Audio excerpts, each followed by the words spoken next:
যায়।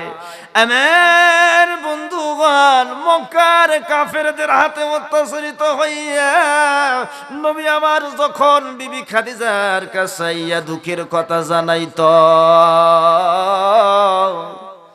বিবি খাদিজা নবীজিকে সান্ত্বনা জানাইতো যে নবী যারা হয় তাদের একটু প্রথম কষ্ট করতে হয়, এমন কোন নবী নেই দুনিয়ার জমিনে কষ্ট করেন নাই। কন্যা মারহাবা।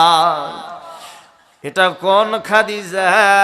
যেই খাদিজা ইসলামের জন্য নবীর কদম মোবারকের মধ্যে 40 মণ স্বর্ণ দান করে দিয়েছেন। সুবহানাল্লাহ। কোন এমন বাইরা পর্দার অন্তরালের মা বোনেরা গো, এই বিবি খাদিজা একজন ব্যবসায়িনী মহিলা ছিল, যার শাম সিরিয়া পর্যন্ত বিবি খাদিজার ব্যবসা বিস্তৃত ছিল। এই ব্যবসার কাজের জন্য কোনো আমানতদার লোক পাই না, লাস্ট পর্যন্ত আমার নবীজিকে আমানতদার লোক হিসেবে পাইয়া যান। দুই একবার ব্যবসার মধ্যে পাঠাইবার পর বিবি খাদিজার বিশ্বাস হইয়া যায় যে ইনি সাধারণ কোনো মানুষ নয়, ইনি হলো বিশ্বস্ত মানুষ। কোন সুবহানাল্লাহ। তখন কাফেররাও নবীজিকে আলামিন কইয়া কইয়া ডাকতো। তখন কিন্তু নবী নবুয়ত পায় নাই। আলামিন শব্দের অর্থ কি? বিশ্বাসী। আমার বন্ধুগণ, এইদিকে বিবি খাদিজা তৌরাত জবুর ইনজিলের মধ্যে পড়ছে, তখন কিন্তু কোরআন নাজিল হয় নাই। তৌরাত জবুর ইনজিলের মধ্যে পড়ছে আখিরি জামানার পয়গম্বর যিনি হবে, তিনি যখন রাস্তা দিয়ে চলবে, এক খণ্ড মেঘ নবীজির মাথার উপরে ছায়া দিয়ে দিয়ে আসবে। আর একবার সুবহানাল্লাহ। ও আমার বন্ধুগণ, বিবি খাদিজা এই তৌরাত জবুর ইনজিলের মধ্যে গঠন প্রকৃতি, নবীজির চলন ফেরন কেমন হবে এটাও পর্যন্ত ছিল। এই জন্য বিবি খাদিজা ছাদের উপর দাঁড়াইয়া আজকে পরীক্ষা করবে যে ইনি সেই মুহাম্মদ কিনা, ইনি সে আখিরে জামানার পয়গম্বর কিনা, আমি একটু পরীক্ষা করব।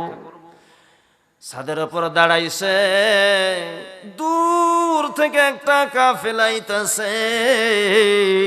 এই কাফেলার সামনে যেই লোকটা আইতাছে, একটা লোক আইতাছে।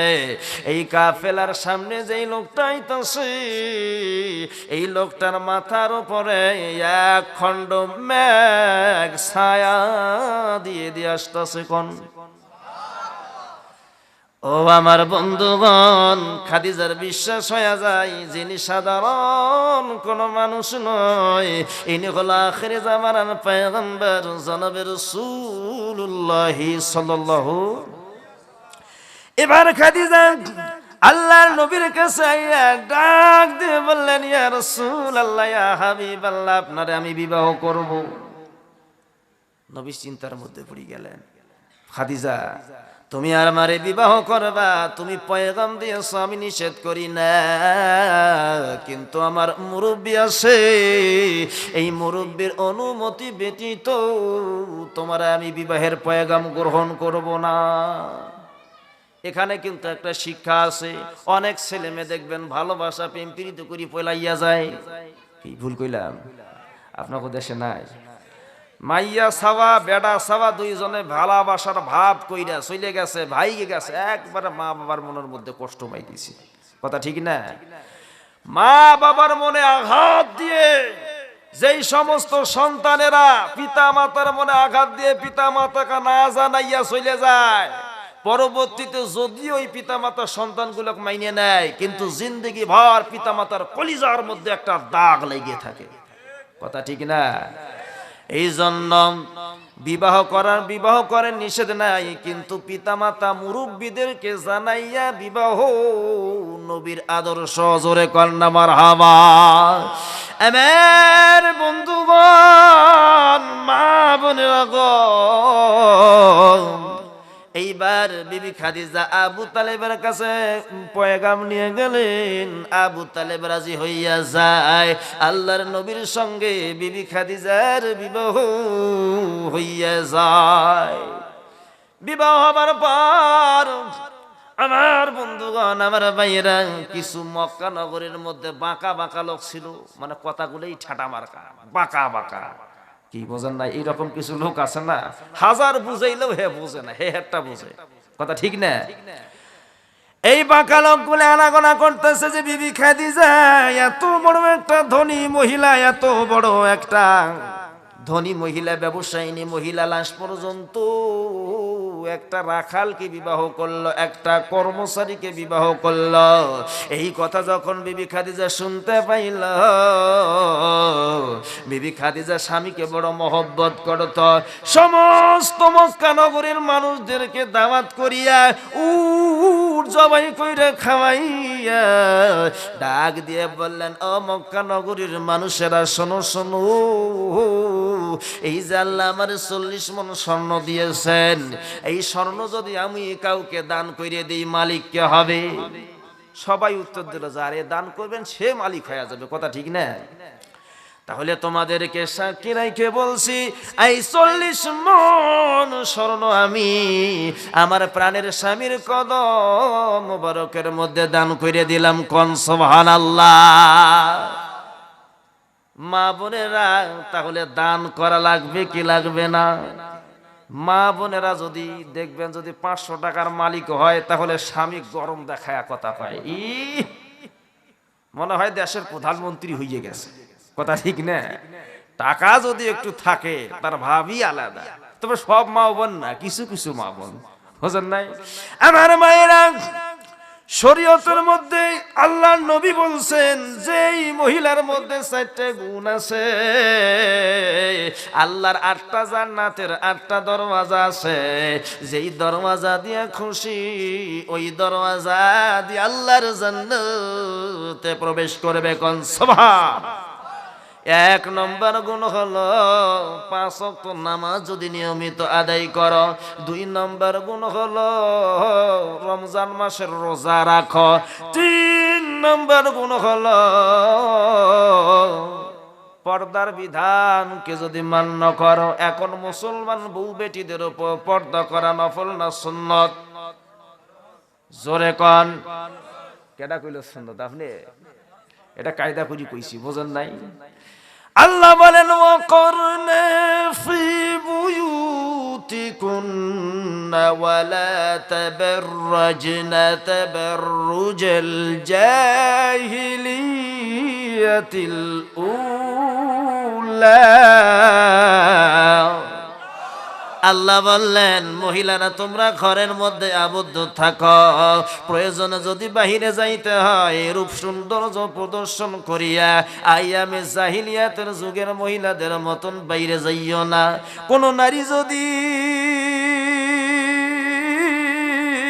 বেপরদা হইয়া চলো, সূর্যের আলো আল্লাহর কাছে নালিশ জানায় যে আল্লাহ, এই বেপরদা নারীর শরীরে আমার আলো যেন না লাগে। চন্দ্রের আলো ডাক দিয়ে বলে, আল্লাহ, এই বেপরদা নারীর শরীরে আমার আলো যেন না লাগে, এতে আমার রহমত নষ্ট হইয়া যায়।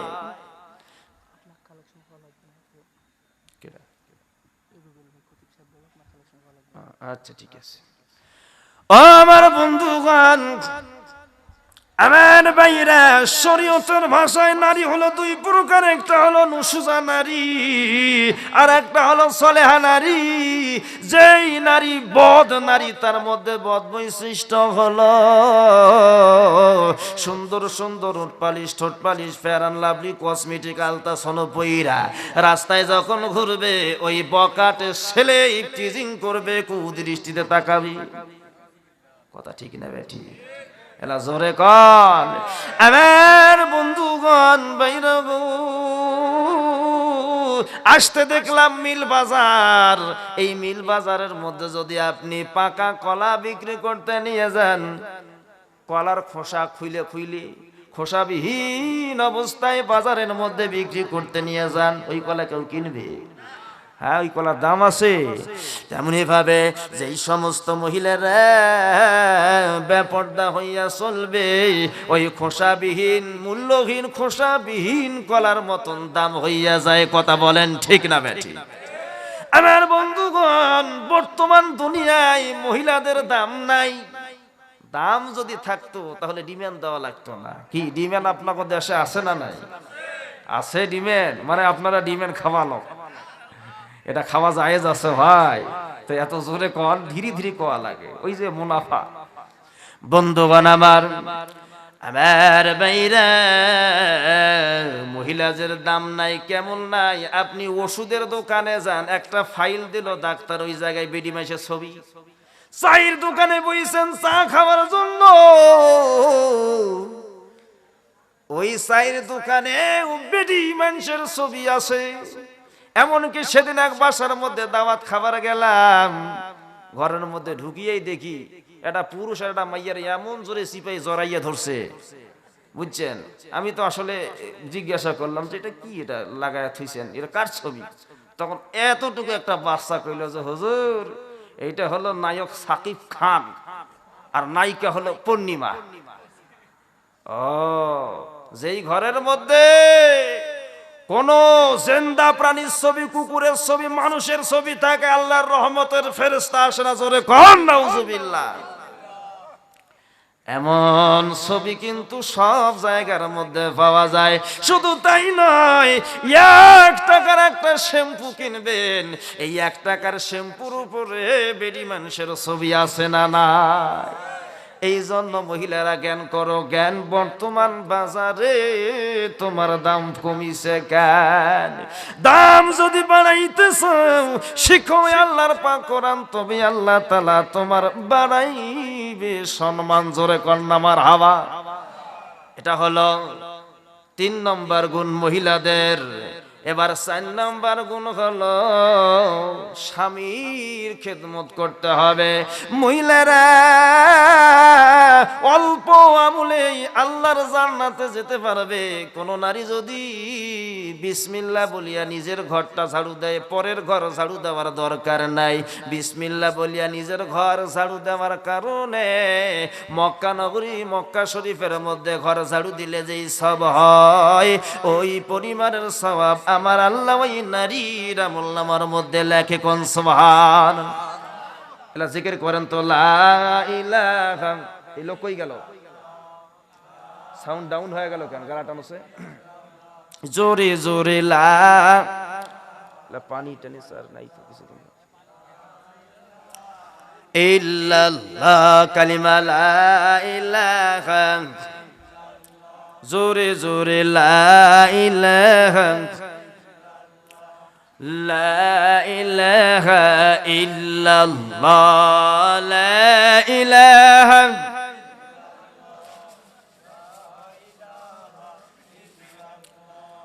সুবহানাল্লাহ ওয়ালহামদুলিল্লাহ, লা ইলাহা।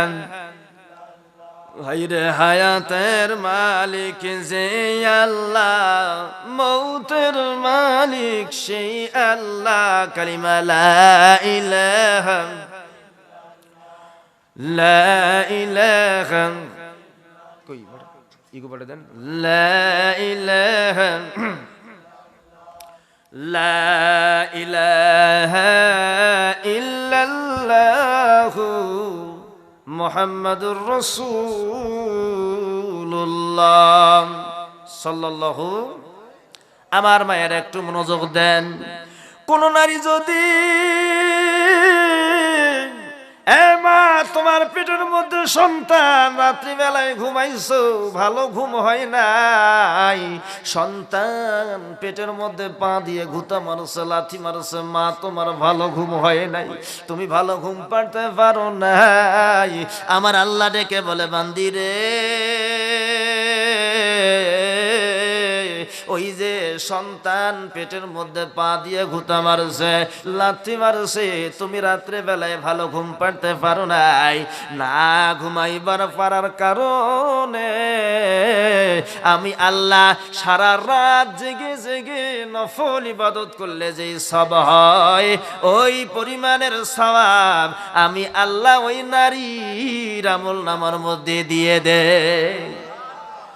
শুধু তাই নয় বন্ধুগণ, মা বোনেরা যখন দুনিয়ার জমিনে আমাদেরকে জন্ম দিছেন, জন্ম দেবার সময় প্রসব বেদনার একটা যন্ত্রণা আছে, এটা আমরা পুরুষরা বুঝি না। এই জন্য ভাইয়ারা যাদের জগতে মা নাই তারা বোঝে মা হারার যন্ত্রণা কি। মায়ের মতন সম্পদ দুনিয়ার সমস্ত সম্পদের সমান হয় না। এই জগতে মাই আমার ভাইরা মেথরিনীর মতন পায়খানা প্রসাব সাব করেছে, এক সেকেন্ডের জন্য ঘেন্না কইরা আমাদের জমিনের মধ্যে ফেলাই না।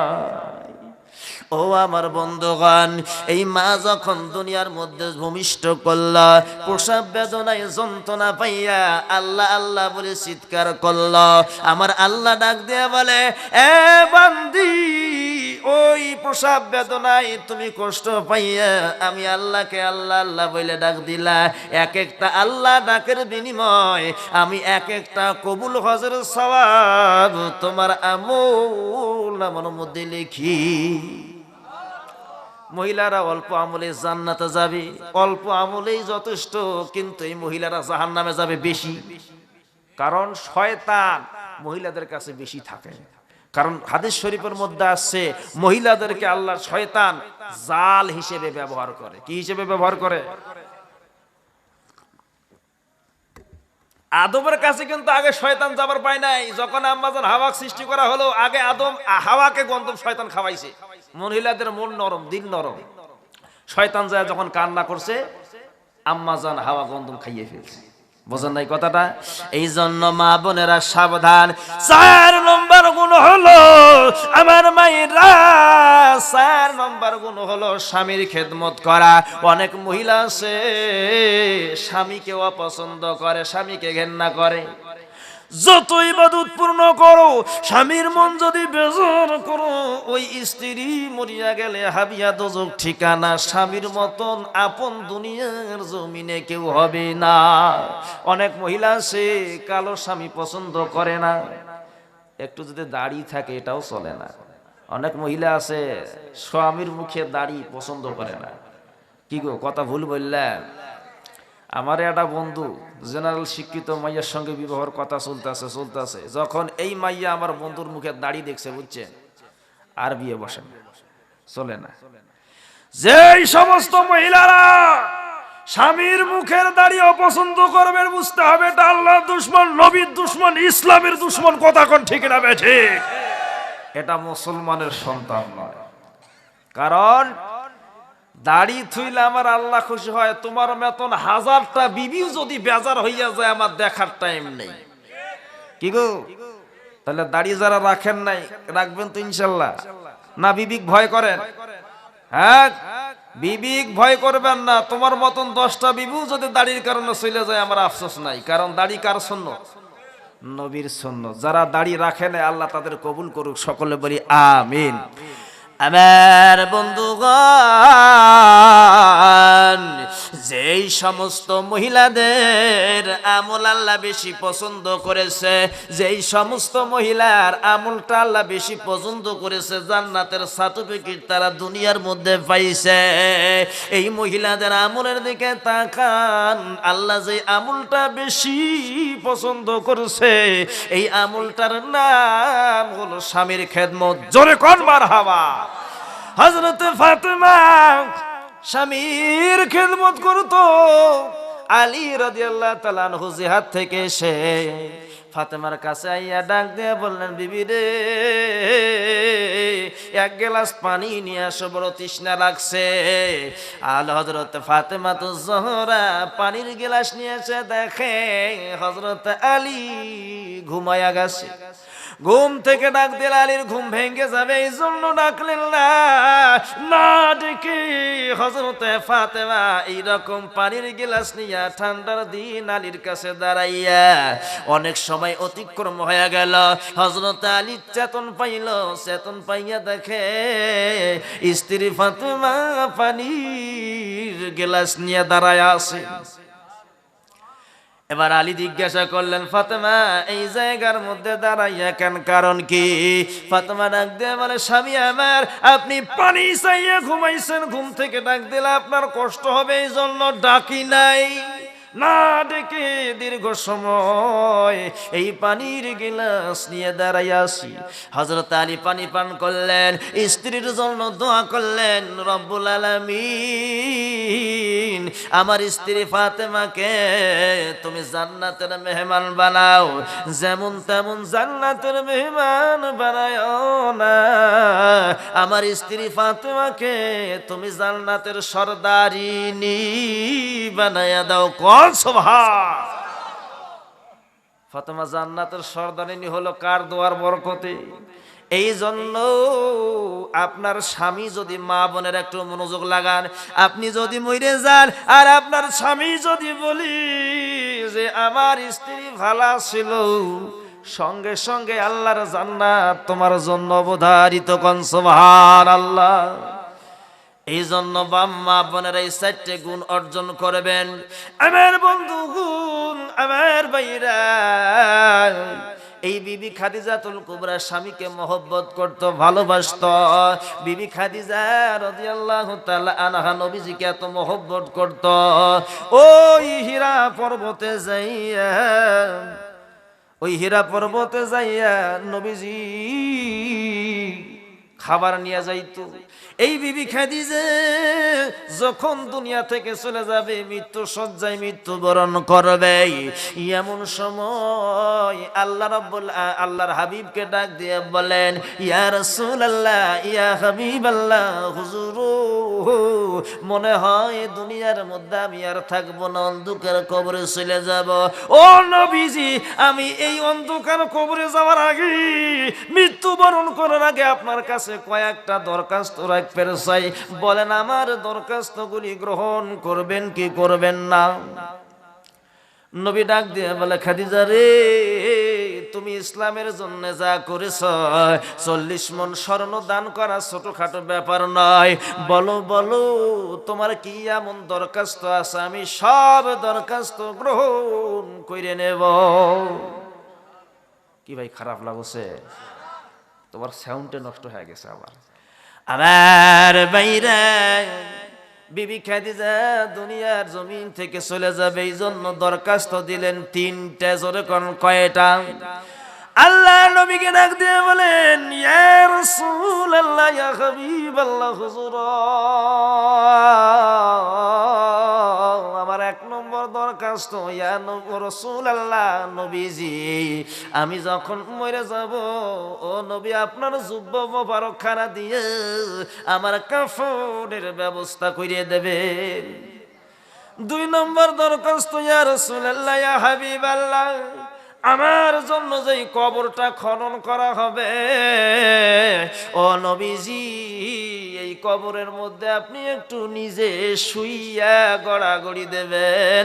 হয়তোবা আপনার শরীর মুবারকের পরশ লাগার কারণে আল্লাহ আমায় কবরের কবর দেওয়া হবে। কবরে রেখে আসার পর মুনকার নেকির নামক 2 জন ফেরেশতা আছে সওয়াল জবাবের জন্য। মান রাব্বুকা মান দীনুকা ওয়ান হাদার রাজুলুল্লাযী বুইসা ফীকুম। ও নবীজি, ও নবী গো, এই মুনকার নেকিরের 3টে প্রশ্নের জবাব আমি খাদিজার পক্ষ থেকে আপনি নবী দিয়ে দেবেন। সুবহানাল্লাহ। কোন নবী আমার ডাক দিয়ে বললেন, খাদিজা, সব দরখাস্ত আমি গ্রহণ করলাম, কিন্তু এই দরখাস্ত আমি গ্রহণ করতে পারলাম না, কারণ কারো কবরের মধ্যে যাইয়া কেউ সওয়ালের জবাব দিতে পারে না। সঙ্গে সঙ্গে আমার আল্লাহ রাব্বুল আলামিন ডাক দিয়ে বললেন, ও নবীজি, খাদিজার সমস্ত সওয়ালের জবাব তার পক্ষ থেকে আপনি নবী দিয়ে দিলে হয়ে যাব। সুবহানাল্লাহ কোন। বিবি খাদিজা দুনিয়ার জমিন থেকে চলে গেলেন, মৃত্যুবরণ করলেন। আল্লাহর নবীজি দুব্বা মোবারক খানা দিয়ে কাফনের ব্যবস্থা করলেন। নবী আমার ওই কবরের মধ্যে নিজে একটু গড়াগড়ি দিলেন। এবার সমস্ত সাহাবা মিলে যখন বিবি খাদিজাকে কবরস্থ করা হলো, সমস্ত সাহাবারা বিবি খাদিজাকে কবর দিয়ে চলে গেলেন। নবী আমার খাদিজার কবরের পাশে দাঁড়ায়া সাহাবারা দিয়ে বললেন, হুজুর বাসায় কি যাবেন না? এই জায়গার মধ্যে কি বসে থাকবেন? আল্লাহর নবী ডাক দিয়ে বলেন, সাহাবা তোমরা চলে যাও, এই খাদিজার সঙ্গে আমার কথা দেওয়া আছে। ও আমার বন্ধুগণ, বাইরে গো, সাহাবারা চলে গেলেন। কিছুক্ষণ পর মুনকার নাকির নামক দুইজন ফেরেশতা এসে হাজির হলেন। খাদিজার কাছে যাইয়া ডাক দিয়ে বললেন, মান রব্বুকা, তোমার রব কি? এই প্রশ্ন তিনটে কিন্তু প্রত্যেকটা মুসলমান কি করবে, রেডি থাকেন। আমার ভাইরা, নবী আমার উপর থেকে জবাব দিলেন, মুনকার নাকির ফেরেশতারা রে, আমার স্ত্রী খাদিজা আরামের ঘুম ঘুমাইতেছে, তার ঘুমে কোনো বাধা দিও না। আমি নবী তোমার খাদিজার পক্ষ থেকে সমস্ত সওয়ালের জবাব দিতেছি। সুবহানাল্লাহ। এবার নবী আমার জবাব দিলেন, মুনকার নাকির ফেরেশতা রে, আমার স্ত্রী বিবি খাদিজার রবের নাম আল্লাহ, আমি নবীর রবের নাম আল্লাহ। 2 নাম্বার প্রশ্ন করলেন, মান দিনুকা, তোমার দিন কি? নবী আমার উপর থেকে প্রশ্নের জবাব দিল যে, এ ফেরেশতারা, আমার স্ত্রী খাদিজার দিন ইসলাম। এই ইসলাম কায়েম করার জন্য আমি নবী দুনিয়ার মধ্যে আসছি। সুবহানাল্লাহ কোন। 3 নম্বর প্রশ্ন করলেন, মান হাদার রাজুলুল্লাযী বুইসা ফীকুম। নবীর দিকে ইঙ্গিত করে বলা হলো, এই লোকটারে চেনো কি? আল্লাহ নবী ডাক দিয়ে বললেন, ফেরেশতারা রে, আমার স্ত্রী খাদিজার নবী, আমি নিজেই নবী, জনাবে রাসূলুল্লাহ। জোরে বলেন সাল্লাল্লাহু। 3টে প্রশ্নের জবাব দিয়ে দিলেন। এইভাবে খাদিজা ইন্তেকাল করলেন। তারপর আবু তালেবের মৃত্যু হবে, এরপরে নবীজির মেরাজের ডাক হবে। আলোচনা গেলে কি বুঝতেছেন? হ্যাঁ, বোঝা যায়। বেজার টাজার হইতেছেন নাকি? সময় কিন্তু অনেক নিয়ে আসি, বোঝেন নাই? আবার বিরক্তই ভাব আসতেও পারে। শ্রোতা করে মন মানসিকতা দিয়ে কেউ ওয়াজ করা লাগবে, কথা ঠিক না? একটু জিকির করেন, লা ইলাহা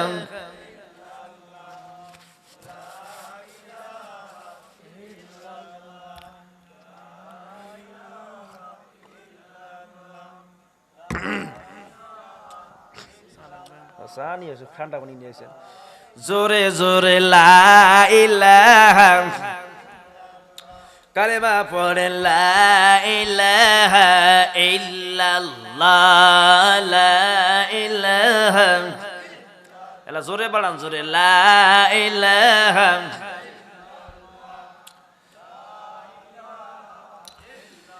লা ইলাহা ইল্লাল্লাহ মুহাম্মাদুর রাসূলুল্লাহ।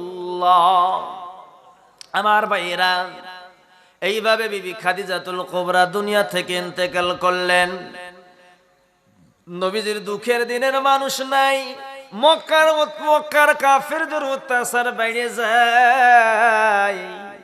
নবী যখন সিজদারত অবস্থায় এই বেঈমান কাফেরের বাচ্চারা নবীজির মাথার উপরে উটের নারী বুড়িগুলি চাপায়া দিত। শুধু তাই নয়, নবীজিকে পাগল বলে ইট পাথরের আঘাত খেতে হতো। দয়ার নবী, মায়ের নবী গুনাহগার উম্মতের জন্য দুনিয়ার জমিনে এত কষ্ট করেছেন আমার ভাইয়েরা, শুধু গুনাহগার উম্মতের জন্য এই কষ্ট বরদাস্ত করছেন। আজকে আমরা সেই উম্মত হইয়া নবী চিনি না, নবী চিনি না। বন্ধুগণ আমার, এইবার আবু তালেবের মৃত্যু হবে। আল্লাহর নবীজি ডাক দিয়ে বললেন আবু তালেব চাচাকে, যে চাচা গো, আপনি মুহাম্মাদুর রাসূলুল্লাহ বলার দরকার নাই, শুধু বলেন লা ইলাহা ইল্লাল্লাহ। আল্লাহর সঙ্গে তর্ক করে হলেও আপনারে আমি জান্নাতে নিয়ে যাব। ও চাচা, কোলে পিঠে কইরে আমারে আপনি মানুষ করেছেন চাচা গো। জিবরাইল এসে বলে গেছে, আপনি যদি অমুসলিম অবস্থায় কালেমা না পড়ে মরে যান, জিবরাইল এসে বলে গেছে জাহান্নামের সর্বনিম্ন আযাব এক জোড়া আগুনের জুতা আপনার পায়ের মধ্যে পড়ে দেওয়া হবে। এই জুতা জোড়া পড়ার পর মাথার মগজগুলি টগবগ করে ঝাপতে থাকবে। জোরে কর নাউজুবিল্লাহ। ভাতিজার ব্যথা বুঝতে পাইয়া আবু তালেব কালিমা পড়বে, এমন সময় বড় বড় কাফের লিডারেরা আবু জেহেল, উতবা, সায়েবা ওই জায়গায় উপস্থিত হয়ে গেছে। ডাক দিয়ে বললেন, রে আবু তালেব, আজকে ভাতিজার ধর্ম পাইয়া বাপ দাদার ধর্মের মধ্যে কি সুন কালিমা খায়া দিবি? আর আবু তালেব কালিমা পড়লেন না। এমন সময় নবীজি ভালো করে জানতো নবীজির হাতের পরশ মোবারক যেই জায়গায় লাগবে ওই জায়গায় জাহান্নামের আগুন লাগবে না গো ভাই। নবী মা চাচার মহব্বতে পইড়া এইরকম মাথা থেকে হাত এইরকম শুয়ে শুয়ে নিয়ে আইতে আছে। এমন সময় মালাকুল মাউত নবী যখন আবু তালেবের পায়ের কাছে এরকম হাত নিয়ে আসছে, মালাকুল মাউত আজরাইল আইয়া আবু তালেবের জান খানা কবজ করে নিয়ে যায়। কারণ আল্লাহর সিদ্ধান্তকে আল্লাহ ব্যতিক্রম করে না। কথা কোন ঠিক না বেটি? আবু তালেব জাহান্নামে যাবে, কিন্তু সর্বনিম্ন স্তরে থাকবে। জাহান্নাম কয়টা? 7টা।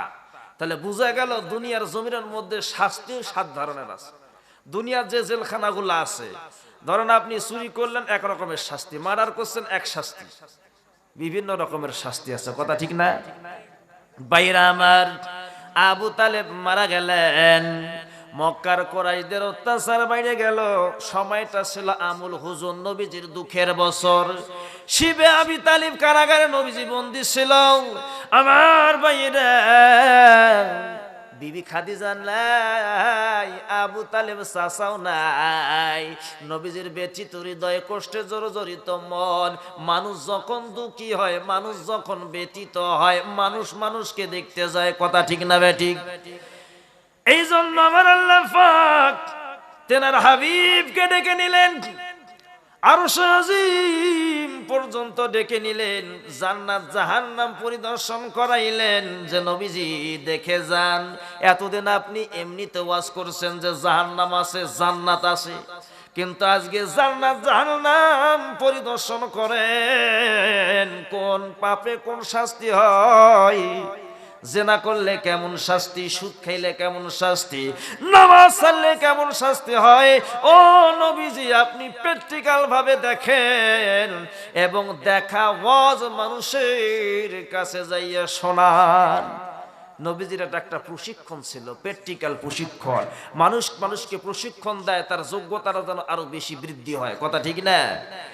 আমার বন্ধুগণ, আল্লাহ জিবরাইলকে পাঠাই দিলেন।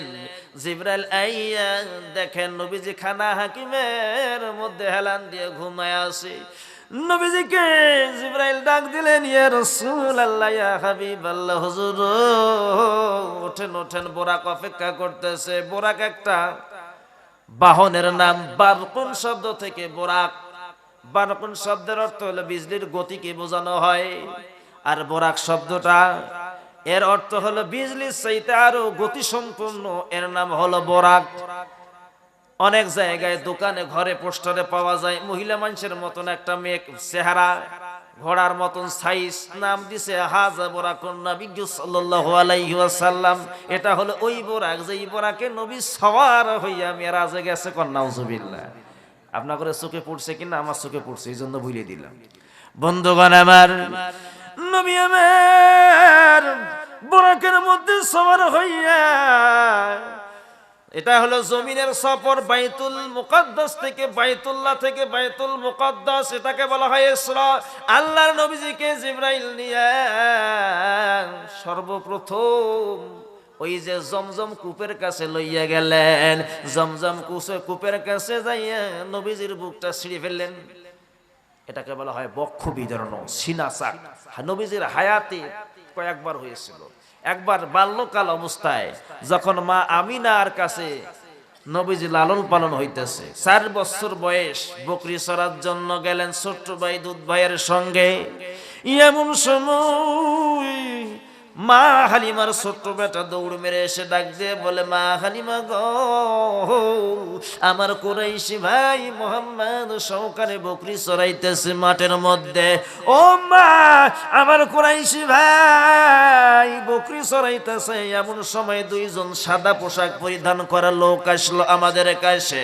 আমার কুরাইশি ভাই মুহাম্মদকে জমিনের মধ্যে শোয়াইয়া বুকটা ছিঁড়িয়া কি যেন একটা বাহির করলো। মা আমি বলতে পারবো না, তুমি তাড়াতাড়ি চলো, আমার কুরাইশি ভাই মুহাম্মদ মনে হয় আর জিন্দা নাই। মা হালিমা তো সাদিয়া দৌড় মাইরে যাইয়া দেখে নবীজির অপারেশন শেষ হইয়া যায়। নবীজির পেটের মধ্যে একটা সেলাইয়ের দাগ দেখা যায়। মা হালিমা ডাক দিয়ে বলে, বাবা মুহাম্মদ, এই জায়গার মধ্যে কি হয়েছিল? সেলাইয়ের দাগ কেন দেখা যায়? শিশু মুহাম্মদ ডাক দিয়ে বলতেছেন, মা 2 জন সাদা পোশাক পরিধান করা লোক আসলো আমাদের কাছে। মা আমার জমিনের মধ্যে শোয়াইয়া বুকটা ছিঁড়িয়া কি যেন বাহির করলে আমি বলতে পারি না। মা হালিমা তো সাদিয়া বড় চিন্তার মধ্যে পড়ে গেলেন যে সন্তানকে আমি লালন পালন করার জন্য নিয়ে আসছি আমিনার কাছ থেকে, কোনো যদি অঘটন ঘটে যায় কি জবাব দেব আমিনার কাছে? এই চিন্তা ভাবনা কইরা শিশু মুহাম্মদকে কোলের মধ্যে নিয়ে মক্কা নগরীর মধ্যে চলে গেলেন মা আমিনার কাছে ফেরত দেওয়ার জন্য। মা আমিনা ডাক দিয়ে বললেন, বোন হালিমা রে, মক্কা নগরীর মধ্যে কলেরা ব্যারাম শুরু হয়ে গেছে। এমন সময় তুমি যদি আমার মুহাম্মদকে দিয়ে যাও আর কলেরা ব্যারামে আক্রান্ত হইয়া আমার মুহাম্মদ মারা যায়, আমার স্বামী নাই, আমি কি নিয়ে দুনিয়ার মধ্যে বেঁচে থাকব? তুমি আরো 2 বছর লালন পালন করো। এইভাবে 6 বছর লালন পালন হলো। জোরে কোন কয় বছর? 6 বছরের শিশু মুহাম্মদকে নিয়ে মা আমিনার কাছে ফেরত দিলেন। 6 বছরের শিশু মুহাম্মদকে পাইয়া মা আমিনা রাত্রি বেলায় শুইয়া শিশু মুহাম্মদ ডাক দিয়ে বলতেছেন, মাগো, সবার বাবা আছে, আমার বাবা কোথায় গেছে? মা আমিনা সন্তানকে বুঝ দেয় যে তোমার বাবা সিরিয়া দেশে ব্যবসার জন্য গেছে। আসলে কিন্তু আব্দুল্লাহ মরে গেছে। ও আমার বন্ধুগণ, এইদিকে বিকাল বেলায় শিশু মুহাম্মদ ছোট ছোট বাচ্চাদের সঙ্গে খেলা করতেছে। যখন বিকাল হইয়া যায়, এই ছোট ছোট বাচ্চাদের বাবাগুলি শাম দেশ থেকে, সিরিয়া দেশ থেকে, ব্যবসা থেকে আইয়া বাচ্চাদেরকে ডাক দেয়। বাচ্চারা দৌড় মাইরে যাইয়া বাবার কোলের মধ্যে উঠে বসে বাবারা খুরমা খেজুরের প্যাকেট বাহির করিয়া দেয়। কিন্তু শিশু মুহাম্মদ শুনছে যে আমার বাবাও সিরিয়া দেশের মধ্যে ব্যবসার জন্য গেছে। গোটা খেলার ময়দান ফাঁকা হইয়া যায়। ছোট ছোট বাচ্চারা বাসার মধ্যে চলে যায়। একমাত্র একটা ছোট বাচ্চা মুহাম্মদ এই মাঠের মধ্যে দাঁড়াইয়া সন্ধ্যা হয়ে গেল, তার বাবা আসলো না। ওই মরুভূমির উষা ঢিপির মধ্যে বইয়া কান্না করতেছে, আর ডাক দিয়ে বলতেছে, বাবা ও, সবার বাবা সে, তুমি বাবা কোথায় আসো? ও আমার বন্ধুগণ, আমার ভাইরা, মা আমিনা দৌড় মেরে আইয়া ডাক দিয়ে বলে, বাবা মুহাম্মদ রে, এই জায়গার মধ্যে বইয়ে তুমি যদি বাবা বাবা কইয়ে ডাকো, কিয়ামত পর্যন্ত ডাকো, তোমার বাবা আসবে না, কারণ বাবা তোমার দুনিয়ার জমিনে নাই। এইদিকে দাদা আব্দুল মুত্তালিবের কাছে অনুমতি নিলেন যে, ও শ্বশুর আব্দুল মুত্তালিব, আপনি অনুমতি দেন, মক্কা মদিনার মধ্যবর্তী জায়গা আবওয়া নামক স্থান, এই জায়গার মধ্যে আব্দুল্লাহর কবর রয়েছে, আপনি একটু অনুমতি দেন বাবা গো, আমি আগামীকাল শিশু মোহাম্মদকে নইয়া তার বাবার কবর দেখায় নিয়ে আসবার চাই। আব্দুল মুত্তালিব রাজি হইয়া যায়। আমার বাইরে দাসী উম্মে আইমান সহকারে একটা কাফেলা সাজাইয়া সকাল বেলায় দাসী উম্মে আইমান সহ ওই মদিনার দিকে আব্দুল্লাহর কবর দেখার জন্য মা আমিনা শিশু মোহাম্মদকে সঙ্গে করে একটা কাফেলা সাজাইয়া রওনা হয়। কোন সুবহানাল্লাহ। মক্কা মদিনার মধ্যবর্তী জায়গা আবওয়া নামক স্থান, এই স্থানের মধ্যে আব্দুল্লাহর কবর রয়েছে।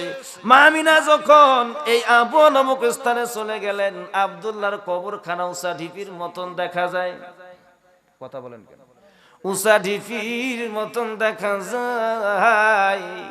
এইবার মা আমিনা ডাক দিয়ে বলতেছে, বাবা মুহাম্মাদের রে, ওই যে উঁচা ঢিপির মতন দেখা যায়, ওই জায়গার মধ্যে তোর বাবা ঘুমায় আছে। আমার বন্ধুগণ, শিশু মুহাম্মদ বাবার কবরের কাছে যাইয়া ডাক দিয়ে বলতেছে, বাবা গো, একবার কবর থেকে উঠে দেখো, আমি মুহাম্মদ তোমার কবরের পাশে দাঁড়ায়া। আমার ভাইরা, এইদিকে মা আমিনা ডাক দিয়ে বলতেছে, আব্দুল্লাহ রে, একবার কবর থেকে উঠে দেখো, তোমার কবরের উপরে পূর্ণিমার চাঁদ উদিত হইছে। শিশু মুহাম্মদ মরুভূমির এই বালির মধ্যে শুইয়া, উবুড় হইয়া শুইয়া ডাক দিয়ে বলতেছে, বাবা গো, একবার ওঠো ওঠো, আমি মুহাম্মাদের সঙ্গে সাক্ষাৎ করো। আমার বন্ধুগণ, এই দিকে আমার আল্লাহ রাব্বুল আলামিন জিবরাইলকে ডাক দিলেন, আজরাইলকে, যে মৌতের ফেরেশতা মালাকুল মউত ওই মক্কা মদিনার মধ্যবর্তী জায়গা আবওয়া নামক স্থান, ওই জায়গার মধ্যে আমার বন্ধু বাবা বাবা কইয়া কান্না করতেছে। আমার বন্ধুর মা আমিনা স্বামী স্বামী বলে কান্না করে। যারে আজরাইল যা, আমার বন্ধুর মা আমিনার জানখানা কবজ করে নিয়ে আয়। মালাকুল মাউত ডাক দিয়ে বলতেছে, মাবুদ, তোমার বন্ধুর বাবা নাই, তোমার বন্ধুর মা যদি দুনিয়া থেকে চলে যায়, তোমার বন্ধুর দেখা শোনা করবে কি? আমার আল্লাহ পাক ডেকে বলেন, মালাকুল মাউত রে, যার জগতে কেউ নাই তার জন্য রয়েছে আমি আল্লাহ। জোরে বলেন সুবহানাল্লাহ। এইবার মরুভূমির মধ্যে বিষাক্ত বাতাস শুরু হয়ে গেছে। ওই উট যখন তার নাকটা জমিনের মধ্যে দাবাইয়া দেয়, তখন মরুভূমির লোকেরা বুঝতে পারে যে এখন বিষাক্ত বাতাস আইতাছে। এই বিষাক্ত বাতাস যদি কারো নাকের মধ্যে ঢুকে যায়, মৃত্যু ছাড়া উপায় নাই। সমস্ত মানুষগুলো উটের সাইডে জায়গা করে নামার চেষ্টা করে। মা আমিনা চেষ্টা করলো, চেষ্টা বিফল হইয়া যায়। এক খণ্ড গরম বাতাস আইয়া মা আমিনার নাকের মধ্যে ঢুকে যায়। দুনিয়ার জমিন থেকে মা আমিনার জানখানা চলে যায়। নবী আমার এতক্ষণ পর্যন্ত বাবার কবরের পাশে বাবা কইয়া ডাকলো, বাবা সাড়া দিল না। এবার মায়ের কাছে আইয়া ডাক দিয়ে বলতেছে, মা গো, এতক্ষণ বাবাকে ডাকলাম, বাবা সাড়া দিল না, তুমি মাও কেন কথা বলো না? দাসী উম্মে আইমান ডাক দিয়ে বলেন, বাবা মোহাম্মদ রে, তোর মা নাই, আজকে কে তুই আমারে মা কইয়া কইয়া ডাকবি? চাচি ফুফি খালাকে মা ডাইকে কিন্তু মায়ের শূন্য স্থান পূরণ হয়। বন্ধুগণ আমার, এই চার থাকা অবস্থায় একবার নবীজির সিনাসাক হয়, যেটাকে বক্ষ বিদর্ণ করা বলা হয়। তারপরে নবীজি যখন প্রথম যৌবন পান, তখন একবার এই বক্ষ বিদর্ণ সিনাসাক করা হয়। উহি যখন প্রথম পান, তখন একবার সিনাসাক করা হয়। আর যখন মেরাজে নবীজি যাবেন, ওই মক্কা নগরীর মধ্যে এসে জিবরাইল সর্বশেষ সিনাসাক বক্ষ বিদর্ণ করা হয়। কারণ আল্লাহ পাক এলেম দেবেন, হেকমত দেবেন, ওই আরশে আজিম পর্যন্ত চলে যাবেন আমার বন্ধুগণ। এই জন্য সম্পূর্ণভাবে ভেতর থেকে যত রকমের ময়লা অহংকার সব ধুয়ে সাফ করে পরিষ্কার করে নেওয়া হয়েছে। সুবহানাল্লাহ। এবার নবীজি জমিনের সফর শুরু হলো, বাইতুল্লাহ থেকে বাইতুল আকসা পর্যন্ত। জিবরাইল আলাইহিস সালাম ওই বোরাকের মধ্যে সওয়ার হইয়া কিছু দূর অগ্রসর হবার পর সুন্দর একটা মহিলা দেখা যায়। কি সুন্দর মহিলা! নবীজিকে ইঙ্গিত করে ডাকতেছেন যে আমার দিকে আসেন, আমার দিকে আসেন। জিবরাইল ডাক দিয়ে বলেন, হুজুর তার ডাকে সাড়া দেবেন না, কারণ এটা হলো কি দুনিয়া। দুনিয়ার ডাকে যত আপনি সাড়া দেবেন, ততই দুনিয়ার দিকে চলবেন, কিন্তু দুনিয়া আপনাকে ধরা দেবে না। বন্ধুগণ আমার, কিছু দূর অগ্রসর হবার পর এবার একজন বৃদ্ধ মহিলা এবার নবীজি নিজে জিবরাইলকে প্রশ্ন করলেন, জিবরাইল ইনি কে? জিবরাইল ডাক দিয়ে বলে, এটা হলো বর্তমান দুনিয়ার বয়স, আজ থেকে ১৫০০ বছর পূর্বের ঘটনা এটা। তখন দুনিয়ার কি বুড়া না ছোড়া? বুড়া না? তাহলে এখন পর্যন্ত দুনিয়ার অনেক বয়স হয়ে গেছে, দুনিয়া কিন্তু ধ্বংসের পথে। একদিন কিয়ামত হবে, ইজা জুলজিলাতিল আরদু জিলজালাহা। দুনিয়ার ধ্বংস আছে না নাই? এরপরে আমার বন্ধুগণ, কিছু দূর অগ্রসর হবার পর দুই পাহাড়ের পাদদেশে একটা খেজুরের গাছ দেখতে পেলেন। নবীজিকে জিবরাইল বললেন, এটা হলো ওই খেজুর গাছ, এই খেজুরের গাছের নিচে হযরত মরিয়ম ঈসা আলাইহিস সালামকে ভূমিষ্ঠ করছে। সুবহানাল্লাহ। কিছু দূর অগ্রসর হবার পর সাদা মাঠ দেখতে পেলেন। জিবরাইল ডাক দিয়ে বললেন, হুজুর এটা হলো ইয়াসরিব নগরী, হয়তোবা কিছুদিনের মধ্যে আপনাকে সফর করতে লাগতে পারে। এবার আমার বন্ধুগণ বাইতুল মুকাদ্দাসে পৌঁছে গেলেন, সমস্ত নবীদের ইমামতি করলেন। আমার ভাইরা আরশে আসিম পর্যন্ত চলে গেলেন। আবার সিদরাতুল মুনতাহায় যাইয়া রফরফ নামক এক বাহনের মধ্যে চললেন। এই বাহনের মধ্যে চইরা আল্লাহর আরশে আজিম পর্যন্ত চলে গেলেন এবং জান্নাত জাহান্নাম পরিদর্শন করলেন। আল্লাহ রাব্বুল আলামিন হিকমত দিলেন, ইলম দিলেন, আর 50 ওয়াক্ত নামাজ উম্মতে মুহাম্মাদীদের জন্য দিয়ে পাঠায়া দিতেছেন। এমন সময় হযরত মুসা আলাইহিস সালাম নবীজিকে বললেন, আপনার উম্মত হবে দুর্বল, ও নবী আপনি নামাজ কমায় নিয়ে আসেন। কমাইতে কমাইতে 45 ওয়াক্ত নামাজ কমানো হলো, 5 ওয়াক্ত নামাজ আমার নবীজিকে দিয়ে গুনাহগার উম্মতের জন্য দুনিয়ার জমিনে পাঠানো হলো। আর একবার সুবহানাল্লাহ। তাহলে এই নামাজ পড়তে হবে কি হবে না? নামাজ হচ্ছে মুসলমানের পরিচয়। যার আমলের মধ্যে নামাজ নাই তার মুসলমানিত্বই নাই। কথা ঠিক না? মুসলমান নাম ধারণ করার জন্য নয়, মুসলমান গরু খাওয়ার জন্য নয়, এই যে কুরবানি আছে করে গোশত খাবার মুসলমান তা না। মুসলমান যারা বিনা ওয়াজরে এক ওয়াক্ত নামাজ কাজা করে, হাদিস পড়েছি আমি, এক ওয়াক্ত নামাজ কাজা করলে আল্লাহ রাব্বুল আলামিন জাহান্নামের আগুনের মধ্যে জ্বলতেই হবে। সেটা দুনিয়ার আগুনের মতো নয়। দুনিয়ার আগুন হলো জাহান্নামের আগুনের একটা ধোয়া। ৭০ ধোয়া দিয়ে এই দুনিয়ার আগুন ৩০০০ বছর এই জাহান্নামের আগুনকে জ্বালাইয়া পোড়াইয়া আগুনের রং কালো বানাইয়া ফেলা হয়েছে। দুনিয়ার আগুনের মধ্যে আপনি আঙ্গুল দেন, আঙ্গুলের মধ্যে তার তাপ অনুভব করবেন। কিন্তু জাহান্নামের মধ্যে এমন আগুন আল্লাহ বানাইছেন যে আগুনের মধ্যে আঙ্গুল লাগার সঙ্গে সঙ্গে গোটা শরীর পুড়িয়া বিভস্ম হয়ে যাবে। জোরে কর নাউজুবিল্লাহ। এই জন্য বন্ধুগণ, আসুন নিজের মনটাকে বুঝাই। আজকাল ওয়াজ নসিহত আমরা মেলা শুনি, মোবাইলের মধ্যে, মেমোরি কার্ডের মধ্যে, মসজিদের মধ্যে, খতিব সাহেবও মাঝে মধ্যে বয়ান করে, কিন্তু আসুন নিজে নিজের মনটাকে বোঝাই। বড় ধর্ম কিন্তু মনটা অনেক সময় বিবেকেই কইয়া দেয় যে এটা জায়েজ হবো না না জায়েজ হবো। বুঝেন নাই কথা? একটু মোরাকাবার মধ্যে চলে যান যে আমার মরণ হচ্ছে, মালাকুল মউত আইয়া গেছে, রূহ নিয়ে যাচ্ছে, আমার জানাজা হচ্ছে, আমার কবর হচ্ছে, আমার দাফন হচ্ছে। একটু নিজে নিজে চিন্তা করবেন, কারণ দুনিয়া আপনার কেউ আপন নয়। আজই মরে যান, সব শেষ। এত টাকা পয়সা বাড়ি গাড়ি যা সম্পদ করছেন সব রেখে যাইতে হবে। তো যাই হোক বন্ধুরা আমার,